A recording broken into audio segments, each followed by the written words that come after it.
کہ رسول اللہ صلی اللہ علیہ وسلم نے فرمایا 3 طرح کے آدمی ایسے ہیں جن سے قیامت کے دن اللہ تعالیٰ بات بھی نہ کرے گا اور نہ ان کی طرف نظر اٹھا کے دیکھے گا۔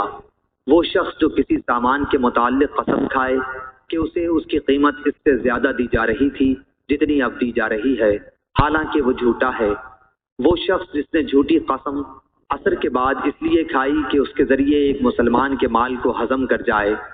وہ شخص جو اپنی ضرورت سے بچے پانی سے کسی کو روکے۔ اللہ تعالیٰ فرمائے گا کہ آج میں اپنا فضل اسی طرح تمہیں نہیں دوں گا جس طرح تم نے ایک ایسی چیز کے فالتو حصے کو نہیں دیا تھا جسے خود تمہارے ہاتھوں نے بنایا بھی نہ تھا۔